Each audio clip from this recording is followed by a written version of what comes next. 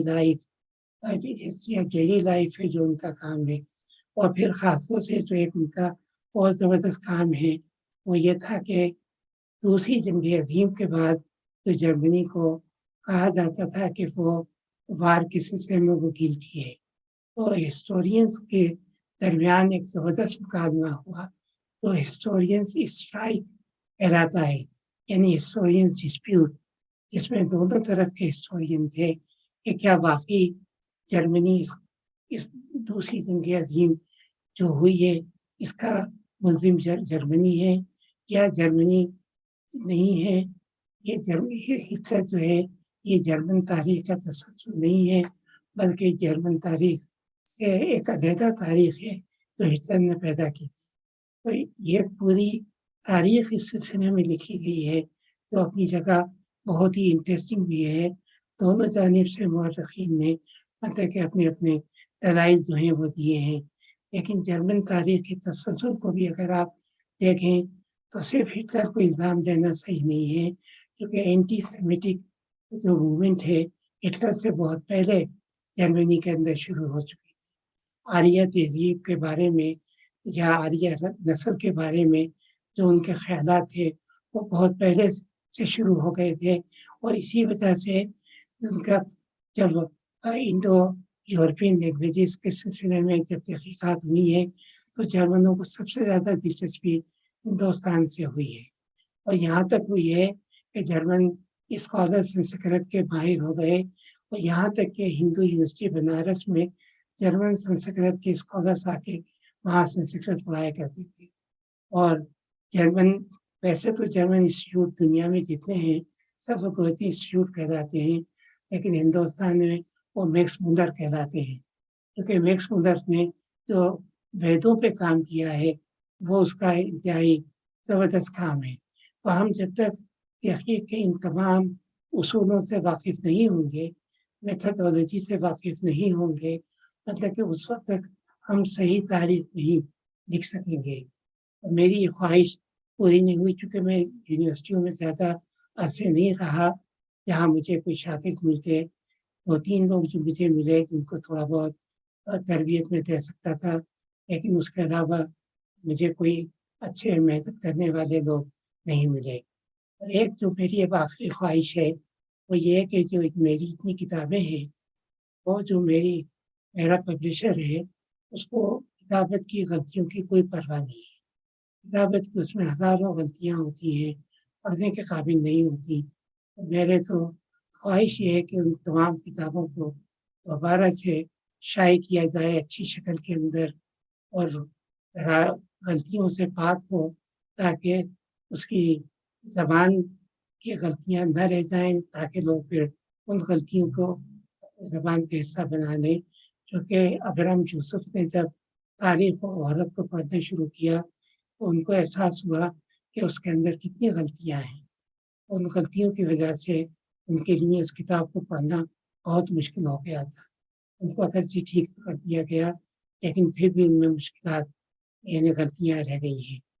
ابھی بھی ان تمام باتوں کے باوجود اب میرے لیے جو مشغلہ ہے یہ ہے کہ میں آڈیو کے اوپر ابھی بھی کتابیں سنتا ہوں، کوشش کرتا ہوں کہ جو بھی تاریخ کے اوپر نئی کتابیں مجھے مل جائیں وہ میں پڑھوں، اور جو میرے نئے خیالات آئے ہیں ان کو وہ میں املا کراتا رہوں، میں کام تو ابھی بھی کر رہا ہوں، کیونکہ زندگی میں مطلب کہ کام کی جو عادت ہے، جو عادت پڑ گئی ہے، میں چاہتا ہوں کہ اپنی زندگی کے آخر دنوں تک بیکار رہنے سے بہتر ہے کہ میں کچھ نہ کچھ کر جاؤں، کیونکہ میرے نزدیک آدمی جب علم سیکھتا ہے تو اس علم میں دوسروں کو بھی شریک کرنا چاہیے، اس علم کو اپنے ساتھ لے کر نہیں چلے جانا چاہیے، بلکہ اس علم کو بطور ورثہ چھوڑنا چاہیے تاکہ اس سے دوسرے لوگ بھی فائدہ اٹھاتے رہیں۔ مجھے بڑی خوشی ہے کہ آپ لوگوں نے مجھے بولنے کا موقع دیا، تھوڑے بہت باتیں جو میرے دل کی باتیں تھیں وہ میں نے آج آپ کے ساتھ کی، اور آپ سب میرے بڑے گہرے دوست ہیں، اور میں خاص طور سے ہربنس بھائی کا تو شکریہ ادا کرتا ہوں کہ بالکل خاص طور کے اوپر ان سے کہا اور انہوں نے فوراً اس دعوت کو قبول کر لیا اور یہاں پر تشریف لائے۔ تو نور، وہ مجھے بالکل یاد ہے آپ میرے گھر پہ آئی تھیں ناظر محمود کے ساتھ، اور آپ کو میں آپ کو یہاں سے اتنی کتابیں ملی تھی کہ آپ کے لیے لے جانا مشکل ہو رہا تھا، اس لیے میں نے کہا کہ جتنی آپ لے جا سکتی ہیں اتنی لے جائیں۔ تو وہ بالکل آپ کے ساتھ جو بات چیت ہوئی تھی وہ بالکل مجھے یاد ہے، تو آپ کے آنے کا بھی شکریہ۔ اور ایک خاص بات جو ہے وہ یہ مجھے بعد میں پتہ چلی کہ یہ ابرام یوسف جو ہیں، تو میں تو سمجھ رہا تھا کہ ابرام یوسف کوئی اجنبی شخصیت ہے، لیکن مجھے پتہ چلا یہ میرے دور کے رشتے دار بھی ہوتے ہیں، ان سے میری اور بھی زیادہ قربت ہو گئی ہے۔ تو بہت شکریہ ابرام یوسف آپ کا یہ محفل ارینج کرنے کا، دوستوں کو یہاں پر بلانے کا۔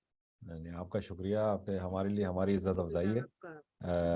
بہت بہت آپ کو سالگرہ مبارک، اور بالکل آپ کی جو خواہشات ہیں کوشش کریں گے پوری کریں۔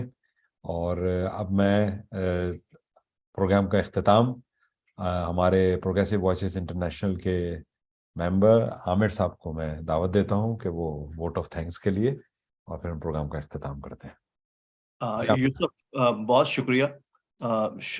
سب کا شکریہ کرنے سے پہلے میں یہ بتا دوں کہ میں 1984 میں غالباً میں 8th کلاس میں تھا، اور جب مجھے ہینڈ ریٹن بک میں نے ڈاکٹر صاحب کی پڑھی تو میں حالانکہ اس کے بعد میرا سب کچھ ہی بدل گیا۔ کیا بات ہے، واہ واہ۔ تو یہ جب سندھ کے اوپر پڑھی اور محمود غزنوی کے اوپر، ان کی زیادہ دور میں جب بین ان کے اوپر تھا تو انہوں نے ہاتھ سے لکھنا شروع کیا۔ تو میں تمام شرکا کا بہت شکریہ کہ آج وہ آئے، اور آج کا دن ایک مبارک دن ہے، اور کیونکہ آج ہم نے ایک تاریخ کا دن منایا۔ یہ جنم دن تو ڈاکٹر مبارک علی صاحب کا، لیکن یہ ہم اس کو ڈیڈیکیٹ کرتے ہیں کہ ایک تاریخی دن ہے۔ ڈاکٹر مبارک علی صاحب، ڈاکٹر تیمور آئے نہیں ہیں، میں ہر کسی مصروفیت کی وجہ سے، ڈاکٹر تیمور اسلم گرداسپور صاحب، عمار جان صاحب، یہ ایسے دانشور اکیڈیمک ہیں جو عوام اور عام لوگوں کی سطح پر آ کر علم پھیلانے کی کوشش کرتے ہیں، اور ان کی یہ صلاحیت ان کو تمام تر دانشوروں سے مختلف رکھتی ہے، اور یہی ہماری آنے والی نسل کا اثاثہ ہے۔ اور اس کے ساتھ میں سب کا بہت شکریہ ادا کرتا ہوں۔ Thank you. بہت بہت شکریہ جعفر صاحب آپ کا بھی، ریاض صاحب آپ کا بھی، اور ہمارے کامریڈ نور ظہیر آپ کا بھی وقت نکالا، آپ کا ہربنس مکھیا صاحب آپ کا آنے کا بہت شکریہ۔ آپ کو ہم ایسے چھوڑیں گے نہیں، آپ کو دوبارہ پھر بلائیں گے ہم، اور آپ سب لوگوں کا بہت بہت شکریہ، عنایت مہربانی، آپ نے اتنا وقت نکالا۔ بہت جلد ہم اس کے ویڈیوز ریلیز کریں گے، آپ لوگوں کو بھیج دی جائیں گے انڈیویجول، اور ہم اس کو اپلوڈ کریں گے یوٹیوب پہ۔ آپ لوگوں سے گزارش ہے کہ اس کو شیئر کریے گا، اور ملاقات رہے گی آپ لوگوں سے۔ اپنا بہت خیال رکھیے، اپنی صحت کا خیال رکھیے، خوش رہیے۔ ڈاکٹر مبارک علی، آج کا دن مبارک۔ چلیے، بہت آپ کا شکریہ، آپ نے اتنے دوستوں سے ملاقات بھی کروائی اور بہت اچھی باتیں بھی سنوائی، اور یہ بات بالکل آپ نے صحیح کہی، میں بھول گیا کہ میں نے جو ابتدا کی ہے اپنے ہاتھ سے لکھنے سے شروع کی ہے، جی ہاں، کیونکہ ہمارے پاس نہ پیسے ہوتے تھے نہ کچھ چھاپنے کو تیار تھا، اور بلکہ دکاندار جو ہیں کتابوں والے وہ میری کتابیں رکھنے سے بھی انکار کر دیا تھا انہوں نے، تو اپنے ہاتھ سے لکھی، اور میرے جو طالب علم اس وقت یونیورسٹی میں وہ پھر لے جاتے تھے اور وہ پھر اپنے دوستوں کو بیچتے تھے کیا اور بات ہے۔ اور پھیلاتے تھے۔ تو یونیورسٹی اس وقت کے طالب علموں کا بھی میں شکریہ ادا کرتا ہوں، چونکہ ان میں سے بہت سے طالب علم آج ایک بہت ایک لحاظ سے باشعور اور انقلابی طالب علم ہیں. میں چونکہ سندھ میں اتنے عرصے رہا ہوں تو میری زیادہ تر کتابیں جو پڑھی جاتی ہیں وہ سندھ میں اور بلوچستان میں پڑھی جاتی ہیں. بلکہ تھوڑا سا میں ذکر کرتی ہوں کہ بلوچستان کی تربت یونیورسٹی میں وہاں پر CID نے چھاپا مارا کہ یہاں پر انقلابی لٹریچر جو ہے وہ یہاں کی لائبریریز میں ہے. اس انقلابی لٹریچر میں میری کتابیں بھی تھیں جو انہوں نے ٹی وی پہ دکھائی اور کہا کہ یہ تقریبی لٹریچر جو ہے وہ یہاں پڑھایا جا رہا ہے. تو مجھے یاد آیا آپ سے میں چلتے چلتے ذکر کرتا ہوں. بریخت کی ایک چھوٹی سی نظم ہے.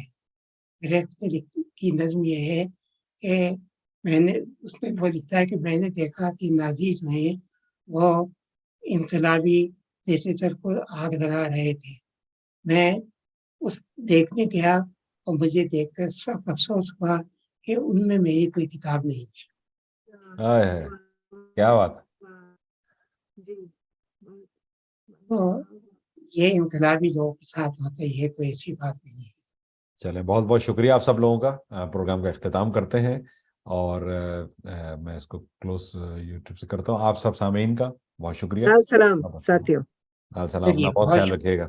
آداب عرض ہے. بہت شکریہ.